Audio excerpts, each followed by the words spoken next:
My name is Weisman. It's my great pleasure to be able to welcome you here to our third annual, and I'm very happy to say, sold out Exponential Finance Conference. For you non-locals, it's also my great pleasure to be able to welcome you to New York City. This is really an extraordinary city. It's obviously played an incredibly important role in the history of our country, in the history of financial services, increasingly in the history of fintech. And it's been really exciting as a tech-focused organization for us to see exactly the type of entrepreneurial activity that's taking place here. For those of you who are new to SU, I want to take just a few minutes to tell you a little bit about who we are, what we stand for, our founding history, and intellectually some of the things that make up the foundation of our curriculum here. So at SU, our mission is to educate, inspire, and empower leaders to apply exponentially accelerating technologies to address the world's largest problems. You can think of us as part think tank, part educator, and part new company accelerator. It's a very rich ecosystem, lots going on. These conferences are a real important part of what we do and how we educate folks. We focus on 8 primary accelerating technologies. These are all areas that have crossed over to be information technologies and are growing exponentially. These are areas that we think are going to be the biggest drivers of disruption going forward, and where we've chosen to focus our efforts. And it's not just the technologies, really, individually. It's all about convergence. So we spend a lot of time, you'll hear this word come up multiple times over the next 2 days. It's how do these disparate technologies come together and cause the creation of new products, new services. Previously in industries, there might be a dominant technology that you focused on. And what we're seeing more and more now is that it's really about this convergence of technologies. So at SU, we're also very much about impact. So we're a benefit corporation. We have chosen to focus on these 11 areas, what we call global grand challenges. These are areas where we see some of the largest problems in the world and where we think technology can really have the biggest impact. So you'll hear us talk a lot about these global grand challenges. We're going to talk about them in particular on tomorrow, go into a little more detail about them. So I want to tell you a little bit about our founding story. We were founded in 2008. Ray Kurzweil on the right and Peter Diamandis on the left. These two gentlemen came together at a TED conference. Ray was speaking. Peter had just read Ray's book, The Singularity is Near. In it, Ray really highlighted all the extraordinary change that was taking place. He identified his laws of accelerating returns. He started talking about exponential technology and these changes that were happening, and that we were about to enter this period of really rapid and transformative growth. So that spoke very, very deeply to Peter, and they basically came together to talk about how they needed to create an organization where people could come, individuals, companies, and governments could come to learn about these technology areas.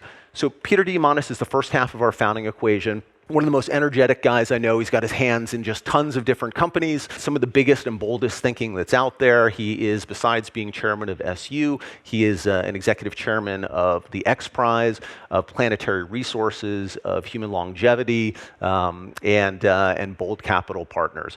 You'll hear us also talk a lot about abundance. Peter, as an author, wrote a book called Bold and a book called Abundance. It's really this abundant mindset, this way of looking at the world and thinking about it in terms of going from a scarcity mindset to a really abundance mindset. And we'll talk about that a little bit more in just a bit, but it's a very important concept to who we are at SU.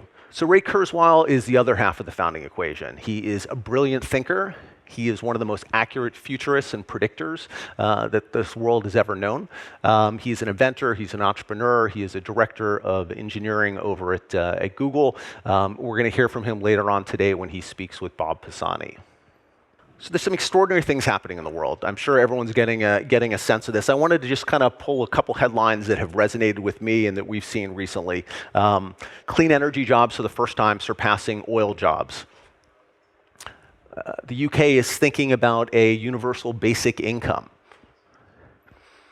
In May of this year, Portugal ran their entire country off of renewable energy for 4 years. You know, I don't know about you, but for me, that's pretty extraordinary. I think a couple years ago, you couldn't imagine an entire country running for, even a single day, never mind 4 days. And so there's all sorts of really remarkable things that are starting to happen here. We have this blockchain-based distributed autonomous organization that was just launched, raised $100 million to invest in early stage capital. So start to think about that. I mean, leaderless companies that are out there being managed by the blockchain, going out, pooling hundreds of millions of dollars to capital to start doing investing. The world is definitely starting to change. So to really understand some of these things, though, you need to understand about exponentials, and you need to understand about Ray's laws of accelerating return. So I want to take just a few minutes to walk you through that, and again, kind of lay a little bit of the foundation for what SU and our curriculum and our thinking is all about. So first of all, I want to talk about exponential. So what does that mean when something is exponential? All it basically means is that something is doubling in a finite period of time. We've heard of Moore's law as being one of the paradigms. That's just one example, but it's really anything that is doubling in a set period of time. It's a difficult concept for us to grasp, though. If you think about when our brains went through their major evolutionary period, it was hundreds of thousands of years ago. It's a very, very different world. The world was very much linear, and it was very much local. The world was changing very slowly. We focused on just the things that were immediately around us. Fast forward to today, this is very much a global and exponential world. So something happens on one side of the globe, we hear about it in minutes or seconds, right? And computers hear about it in milliseconds. So it's a very, very different world. It's a very different world for us to intuitively grasp. Our brains just don't naturally work that way. And so one of the key things from this conference is hopefully to help you think about and understand exponential thinking so that you can start to look at problems and start to think about what the world might look like in the future using this exponential thinking. So I want you to imagine a room that is filling up with water. It can hold up to 1 billion gallons. Starts off at minute 1 with 1 gallon. Every minute it's doubling. You'll see in these early stages, basically, it's almost like nothing is happening in this room. Obviously a very large room.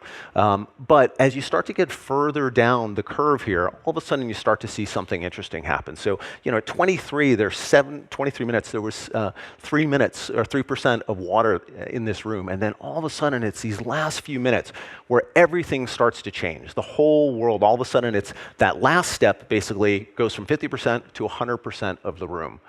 And it's pretty extraordinary when you think about technologies that are growing this way. This is why we find ourselves in situations where all of a sudden we're surprised that this technology has come on the market for a long time, didn't seem like anything was happening, and then boom, major things are starting to happen. It's because of this exponential growth. It's because of these technologies that are kind of in the later stage of these curves. And we have a lot of different technologies right now that are going through this type of growth. So I mentioned Ray's laws of accelerating returns. This is a chart that came out in his book, The Singularity is Near. What he identified was that Moore's law was basically just one of 5 paradigms. And if you looked back all the way as early as 1890, that we've seen examples of exponential technology. So starting with the first electromechanical calculators that were used in the 1890 and 1900 census. And going forward, there's been basically this very smooth and predictable exponential progression. We all know each of these technologies have a finite lifespan. So what basically happens is in the earliest days, things start off very slow. They reach this period around step 4 or 5, where all of a sudden there's this really radical change and this rapid acceleration that takes place. And then you start to reach some sort of finite maximum, and that technology starts to peter. But what's interesting is that another technology then appears. And so it's a series of these nested S-curves. You can imagine it's one technology basically sitting on the shoulders of another technology. And together, those create that very smooth curve. And so one of the most important kind of takeaways is for you to leave here kind of knowing that while we might not know what this next paradigm of technology is going to be, you can bet that there's one coming. There always has been. There will hopefully always will be. And so you start to be able to think about what the future might look like. If I'm Ray Kurzweil and I'm thinking about, okay, if I know that the price performance of computing is going to continue to grow at this exponential rate, I know that in 2030, I'm going to have a $1,000 computer that's going to be as powerful as the human brain. And by 2050, I may have a $1,000 computer that's going to be as powerful as all human brains for $1,000. It's pretty mind-blowing. And you think about what that means in terms of what the world could look like, the type of problems that we could address, the type of things that we can create. It's really extraordinary. And so that's what we spend a lot of our time focused on, trying to help people understand that way of thinking. So I want to take you through just a couple other examples to kind of show you how exponential growth affects us and examples of it from the real world. So starting in 1956, 5 megabytes of storage cost you $120,000. Fast forward to 2005, 128 megabytes of storage cost you $99. And fast forward to today, 128 gigabytes now costs you $33 on Amazon. So that's a 3,000x performance improvement in storage capabilities in 11 years and over 90 million since 1956. So really extraordinary, very predictable, very exponential. Same thing with integrated circuits. So 1971, 2,300 transistor count. Looking at 2012, NVIDIA's GPU chip had 7.1 billion transistors in it. It's about a 100 billion-fold increase, and the top transistors now are packing, the top integrated circuits now are packing in 20 billion plus integrated transistors into them. So it's continuing to grow exponentially. Same thing on the digital camera side. So this is Steven Cezanne. He's the inventor of the digital camera. So 0.01 megapixels way back when in 1971, 3.75 pounds, cost $10,000. You fast forward to 2014, 100 megapixels, 0.03, and $10. And that's a billion times improvement, and it's, again, continuing to grow at this exponential path. So we're seeing technology after technology that is now on this exponential growth path. Once something becomes an information technology, it starts growing this way. These type of challenges, obviously, if you're a mature business, these are challenging times. There's all sorts of incredible opportunity, but if you were lucky enough to be a successful company and make it to the S&P 500 back in the early 1920s, you had a 67-year run. Pretty nice period of time for you to enjoy and really be kind of at the top of the heap. Today, that's down to 15 years, and that's shrinking dramatically. And if you're lucky enough to make it to the Inc. 500 list, that's a very short lifespan. It's predicted that 40% of those companies might not even exist after 10 years. So that we're entering this really rapid period of creation and destruction. And if you're a big, large company, you have to be actively out there working to kind of recreate your business. How do you turn your business into an information technology company? So one of my hopes from this conference is that you're going to come out of here with not being pessimistic, not feeling kind of beaten down, but feeling like, hey, this is really an exciting time, and what could be disruptive stress is really incredible opportunity. So part of that is embracing this abundant mindset. I mentioned this is one of Peter's book, abundance is really, in terms of technology, is the force that takes something that's scarce and makes it abundant. It's an incredibly important way to kind of look at the world because it means everything is changing. And we have a framework that we use that kind of helps take you through this path that I'd like to take you through quickly. So first of all, what happens is something becomes digitized. It becomes an information technology. In that early stage, it starts growing very, very slowly. It's now an exponential growth curve. It's very deceptive. It doesn't seem like much is happening. But then all of a sudden, it starts to hit that knee in the curb, and disruptive things start to happen. People are surprised that all of a sudden these new companies, these new technologies are coming on that potentially create stress and challenge them. We start to see these companies' products and services start to dematerialize and demonetize. Things move to becoming almost free and sometimes free. And then ultimately we see them get democratized and so kind of pushed out and readily available to everyone.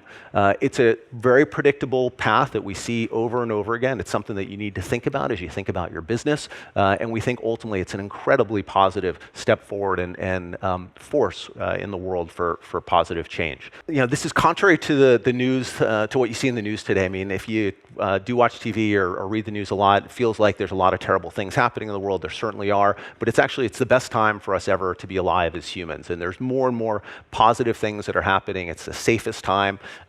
We're seeing a dramatic reduction in poverty. We're seeing a dramatic decrease in the number of wars that are taking place. We're seeing world life expectancy grow dramatically, little blips here and there, but in general, it's clearly moving up and to the right. And with some of the technology that's coming along in the medicine and healthcare world, that there's people out there who think, but as early as 2030, that we'll be adding more than a year of life extension to everyone for every year that they live. We see automobile and airline fatalities decreasing dramatically. If you think about autonomous vehicles coming online, that's another potential 1.2 million lives that could be saved every year. So lots of positive stuff that's happening as these technologies are being democratized and more readily and available. One of the most exciting things, I think, is if you think about that we're going to have 3 billion new people coming online. So almost a doubling of the number of brains that are out there that are harnessing the internet, that are soaking up knowledge, that are contributing to the world's problems, creating companies. It's really going to be an extraordinary time. All of a sudden, you'll start to see, there'll be lots of new customers for new companies. There'll be innovative companies coming up from all over the world, and I think we're going to see a really rapid acceleration and a real proliferation of interesting new technologies and companies as a result. So hopefully I've given you a little bit of a framework for kind of who we are and how to think about these next few days, the importance of exponentials, the importance of Ray's law of accelerating returns, having an abundant mindset. Most critically, I think, is really thinking about how does your company become an information technology company so you can get on this exponential growth curve. And our goal is really to help you all become change agents or continue to be change agents within your organization. So to energize you, to kind of empower you with some of this new thinking, to be able to go back to your organization and help you transform it and continue to transform it.